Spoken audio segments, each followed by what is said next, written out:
Olá, meu nome é Marcelo Valdir Monteiro, eu sou advogado, professor de Direito Constitucional e Direito Penal e vamos analisar no vídeo de hoje o afastamento do governador do estado do Rio de Janeiro. Vocês viram que foi amplamente divulgado que um ministro do STJ negou o pedido de prisão do governador do estado do Rio de Janeiro feito pelo Ministério Público. No entanto, aplicou uma medida cautelar de afastamento do governador do estado do Rio de Janeiro.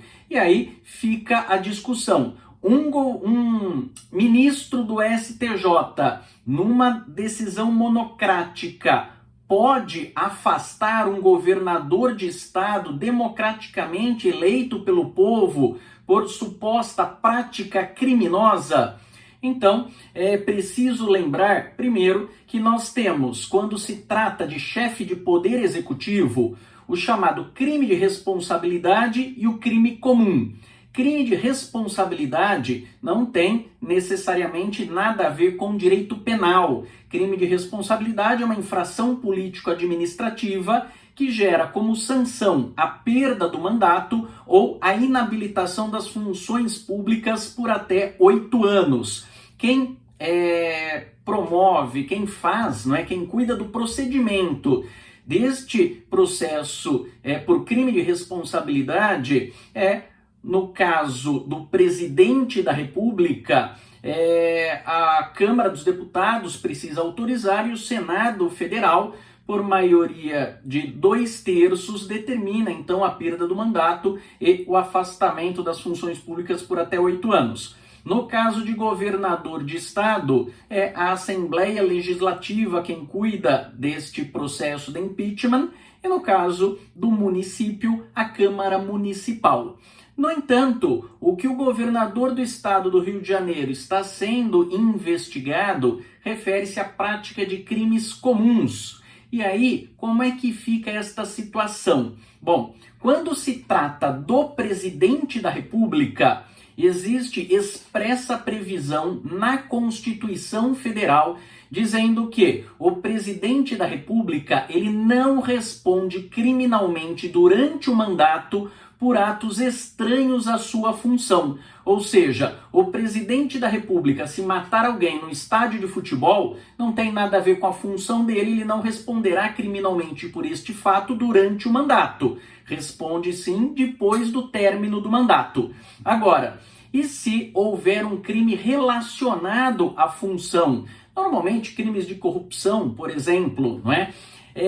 Aí, o que acontece? Quando se trata do presidente da República, é necessário que a Câmara dos Deputados autorize por maioria de 2/3 o processo criminal contra o presidente da República. E aí, o processo criminal corre junto ao Supremo Tribunal Federal, que ao final pode condená-lo ou absolvê-lo. Havendo condenação, tem lá a pena privativa de liberdade, restritiva de direitos ou a pena de multa. E quando se trata de governador de estado ou de prefeito? Nestes casos, houve uma mudança no entendimento jurisprudencial do STF. Por quê? Porque muitas constituições estaduais e algumas leis orgânicas do município diziam que o governador de estado ou prefeito somente poderiam ser processados criminalmente se houvesse autorização da Assembleia Legislativa ou da Câmara Municipal, pois o STF declarou inconstitucional estes dispositivos e, portanto, não há necessidade de autorização da Assembleia Legislativa ou da Câmara Municipal para que um prefeito ou um governador de estado seja processado criminalmente. E, portanto, também não há necessidade de autorização política, da Assembleia ou da Câmara para aplicar algumas medidas cautelares, seja ela a prisão ou mesmo o afastamento do cargo.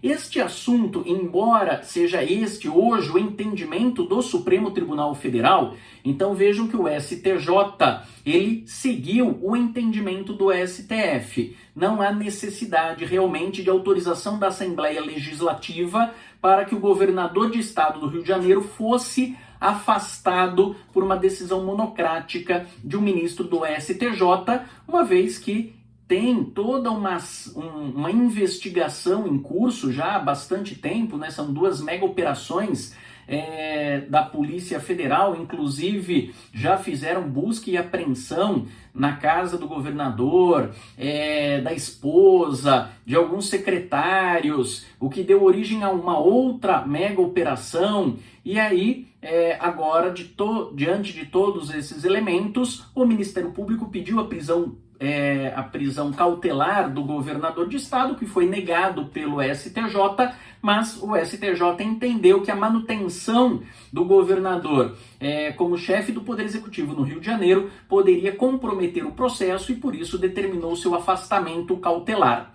Pois bem, a discussão que fica agora é a seguinte: embora seja esta a posição jurisprudencial do STF, e o STJ então seguiu a posição jurisprudencial do STF, o STF agiu com acerto, não é? Ô professor, quem é você para discutir se o STF agiu ou não com acerto? Lembrando que aqui estamos fazendo apenas uma análise teórica de acordo com a Constituição Federal e os princípios constitucionais. Então, com todo o respeito que devemos ao Supremo Tribunal Federal, esse nosso intuito é justamente de trazer o debate destas questões jurídicas que afetam diretamente a nossa República, não é?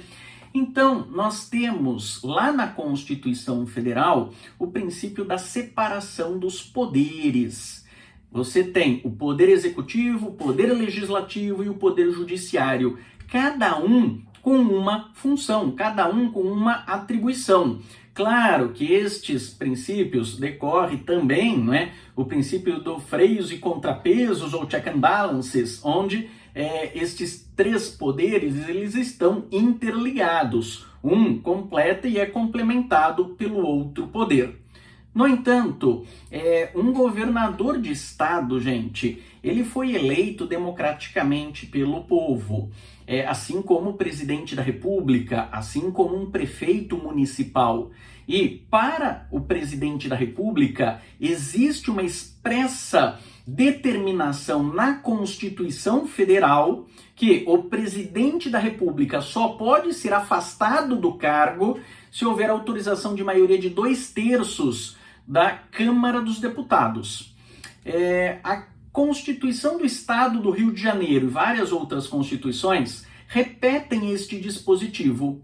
O STF disse no julgamento de uma ADIM, de uma ação direta de inconstitucionalidade, que estes dispositivos de constituições estaduais são inconstitucionais, porque se o Constituinte originário de 88 não fez esta ressalva para governador e prefeito, não pode o legislador infraconstitucional, né, por meio de Constituição estadual ou de lei orgânica do município, replicar esta exceção trazida pela Constituição Federal.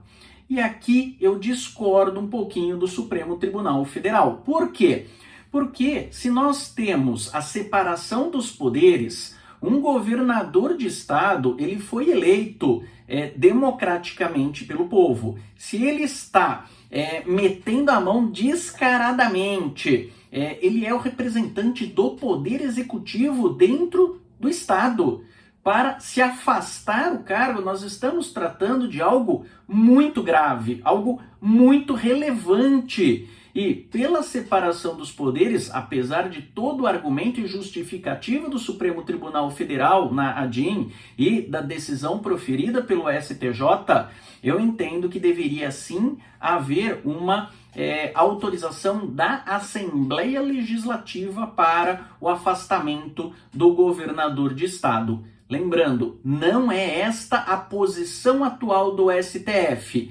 pela posição jurisprudencial atual do STF, o STJ agiu de forma correta. Mas se nós formos analisar o que diz efetivamente a Constituição Federal sobre o Poder Executivo, eu entendo que houve aí uma violação, um abuso, uma forma do Poder Judiciário interferir diretamente em questão política. Ah, mas houve crime, professor. Pois bem, houve crime e ele será processado junto ao STJ, como prevê a Constituição Federal. No entanto, para o afastamento do governador do estado do cargo, eu entendo que devemos observar o que diz a separação dos poderes, o que diz a Constituição Federal e, portanto, se um governador eleito democraticamente pelo povo só pode ser afastado com a autorização da Assembleia Legislativa do Estado. Por quê? Porque assim você estará respeitando a separação dos poderes. Ok? Este é o meu entendimento particular, lembrando, não é o entendimento atual do STF, mas são os argumentos que fazem com que os ministros eventualmente mudem a sua posição. Nós estamos vendo aí o STF mudando de posição sobre diversas matérias jurídicas. Então, o importante do debate é justamente trazer a argumentação para verificar, opa, será que realmente este é o caminho correto ou não? Então, vamos debater direito constitucional também, ok? Muito obrigado pela atenção, sigam meu canal do YouTube, Marcelo Valdir Monteiro, e meu Instagram, @MarceloValdir. Obrigado e até uma próxima.